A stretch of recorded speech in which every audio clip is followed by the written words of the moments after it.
इसलिए हदीस में सरकार दो आलम सल्लल्लाहु अलैहि वसल्लम फरमाते हैं कि सांपों के साथ जब से वहाँ जन्नतों के अंदर एक वक्त में इकट्ठे थे, लेकिन जब से आपस में दुश्मनी और अदावत सांपों के साथ हमारी पैदा हुई है, अब उसके बाद दोबारा सुलह का कोई सवाल ही नहीं। अब दोबारा सुलह हो नहीं सकती। इसलिए फरमाया अगर कोई सांप को देख ले और खौफ की वजह से उसको अगर कत्ल ना करे तो फरमाया उसका हमारे साथ कोई वास्ता नहीं। खौफ की वजह से सांप को छोड़ देना कि ना मारे, नहीं, बल्कि उसको कत्ल करो, कत्ल करो, जहां देखो उसको कत्ल करो। लेकिन जब आप मदीना तैयबा में आए और मदीना तैयबा में बहुत सी जिन्नात जो है वो नसीबीन के जिन्नात मुसलमान हो गए, और जिन्नात भी चूँकि सांपों की शक्ल में फिरा करते थे, तो अब नबी करीम सल्लल्लाहु अलैहि वसल्लम ने फरमा दिया कि अगर तुम सांप को देखो तो 3 मरतबा मोहलत दो, 3 मरतबा उसको छोड़ दो। कहा कि अगर तू जिन भूत है तो तू गायब हो जा, चला जा, वरना हम तुझे कत्ल कर देंगे, फिर तेरा खून हम पर माफ़ है। फरमाया कि फिर दोबारा नजर आ जाए, फिर ये मोहलत दो, फिर नजर आ, फिर मोहलत दो। 3 मरतबा मोहलत देने के बाद आप उसको कत्ल कर दो, क्यों? फरमाया ये शैतान है, ये गोया कि वो मुसलमान जिन्नात में से नहीं है, ये शैतान है, लिहाजा इस शैतान को आप कत्ल कर दो। तो आज भी यही हुक्म है कि सांप अगर निकल आए तो उसको मोहलत दो। अब ज़ाहिर के लिए अब ज़माने का तमद्दुन बदल गया है, हालात बदल गए हैं, कैफियत मुख्तलिफ हो गई हैं। अब अगर घर में सांप निकल आए, अब आप 3 मरतबा घर में छोड़ दें उसको, फिर आप खुद तो घर में नहीं रहेंगे। अब हालात तो यही है, हाँ? घर में सांप को छोड़ दिया, बेसमेंट में घुस गया, ऊपर चले गया, बेडरूम में चले गया, पर छत्ती में छुप गया, अपना नींद आ रही है, ना खाने को देगा, पता नहीं कहाँ से निकल आए, ये होगा ना।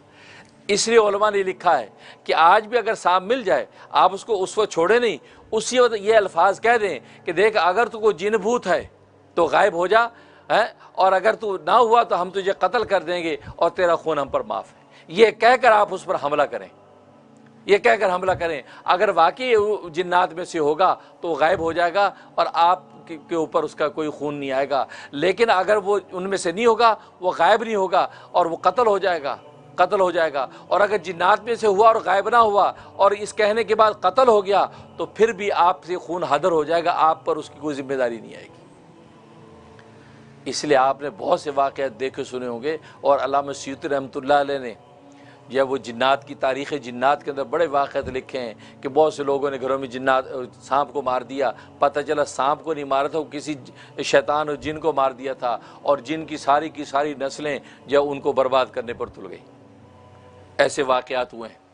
तो ये गांव बस्तियों में शहरों में ऐसे वाक़यात होते रहे। तो इसलिए फरमाया कि अब सांप जब निकले तो 1 मरतबा मोहलत दे दो कि अगर तू जिन है तो गायब हो जा, वरना तुझे हम कत्ल कर रहे हैं और तेरा खून हम पर माफ़ है। ये कह के आप उस पर हमला करें और उसको कत्ल करें। लेकिन नबी ने फरमाया हमारी अब इससे सुलह नहीं हो सकती, सांप से अब सुलह नहीं हो सकती। इसलिए हदीस में फरमाया कि 1 मरतबा आपने जो अपने जूता मुबारक पहना तो उसके अंदर बिच्छू था, बिच्छू ने आपको डस लिया, आपने फ़ौरन पाँव खींचा, उस पर आपने जो है वो नागवारी का इज़हार फरमाया कि ये बिच्छू ऐसा मलून और ख़बीस है कि नबी और गैर नबी में भी फ़र्क नहीं समझता। यानी ज़ालिम ने नबी को डस लिया। तो उसके बाद से आपने फरमाया कि जब भी नमाज की हालत में अगर खड़े हैं और वो सांप निकल आया या बिच्छू निकल आया, अब नमाज की हालत में उसको कत्ल करें। नमाज में की हालत में कत्ल करने का मतलब ये, अब बिच्छू निकला, अब आप जो जूता उठाएं, डंडा उठाएं और जाकर उसको मार दें। मारने के बाद उसको अपनी जगह पे फेंक दे और फिर जिस जगह से नमाज छोड़ी वहीं से कंटिन्यू कर ले। यानी अल्लाह तबारक व तआला ने कितना बड़ा इनाम कर दिया कि उस बिच्छू को मारने में आपका टाइम लगा, तो फरमाया कि वो आप उस वक़्त भी नमाज की हालत में ही हैं। ये नहीं कि आप ये सोचें मेरी पहली रकात ख़त्म हो गई लिहाजा मैं नए से शुरू करूँ, तो फरमाया कि नमाज आपकी वहीं से कंटिन्यू होगी। यानी इतना बड़ा इनाम। तो इसलिए फरमाया कि सांप और बिच्छू ये बदबख्त हैं, इनको जहाँ मिले फ़ौरन कत्ल करो। इवन ने फरमाया नमाज की हालत में भी देखो तब भी माफ़ ना करो, फ़ौरन उसको कत्ल करो।